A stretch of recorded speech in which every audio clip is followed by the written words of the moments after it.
Good morning. Today is August 27th, and I'm delighted to be sharing a very brief reflection with you for our daily good news upload. So today I'm going to be looking at a reading that comes from way back at the beginning of the month, August 3rd, because I wanted to highlight to you a resource that we have for everybody here in the parish. And this is the Forward Day by Day book, which has daily devotions and readings for every day. So this one is for August, September, and October. If you don't have your copy yet, give us a call, leave us a message, and we'll make sure we can get one out to you. So on August the 3rd, I had looked at a different scripture reading, but today I was intrigued by the reading from Judges. So the verse is a very simple verse. It comes from Judges chapter 6, verse 39, but of course it's part of a larger reading and well worth reading if you have some time. And that is Judges 6, 25 to 40. And it's part of the story of Gideon. Gideon is a military hero, but he's also a spiritual leader. And he's also somebody who struggles with his belief in God's promises. It's interesting, Gideon by far in the entire book is the one who is given the most amount of divine assurance, but he's also the one who has the most trouble with disbelief and doubt. So Gideon here is mobilizing his troops, but he seeks some assurance from God. He wants some kind of sign to say he's on the right track. In testing God, he's showing his disbelief and his doubts, and actually that makes him a very relatable kind of fellow. So let's listen to the verse and then the reading, or the short reflection that's offered. Then Gideon said to God, "Do not let your anger burn against me. Let me speak one more time. Let me please make trial with the fleece just once more.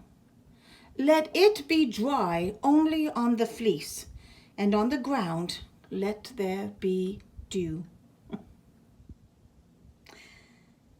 The reflection that's offered in Day by Day. The first time I asked God for a sign, I was a child. I received an answer and I found comfort. I don't remember asking for more signs until years later, and then I asked for enough signs to make up for lost time. I asked for so many signs, I perfected the art of asking. I was specific. I set deadlines. I asked for signs to confirm I had read the signs correctly. Though some of my best God stories are sign stories, I don't believe signs are the only way God communicates. I haven't asked for a sign in years. Holy direction comes through Scripture, nature, humans, and yes, even sometimes billboards. When I am quiet and still from the inside out, from the Christ light within me. I believe that God speaks to us differently, hoping we will tell one another. Gideon's story helps me feel less alone.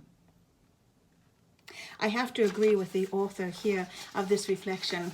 Gideon, like many of the characters in the Bible, help us to relate to some very human activities, some very human beliefs. And sometimes that belief is our disbelief. In the midst of trials and troubles, sometimes it's difficult to believe, and we ask for these signs. But in our lives, just like in the lives of those in the Bible, God honors that, and he gives us signs. They're all around us for us to see and for us to hear. And the wonderful thing is, like Gideon, no matter how many signs he asked for, no matter how much doubt he had, God's grace covered him. God's mercy was there for him, and God provided. I hope today our reflection brings a little bit of light, a little bit of peace, and maybe a whole lot of hope to your day. God bless. Have a wonderful day, and we'll see you on Sunday. Bye-bye now.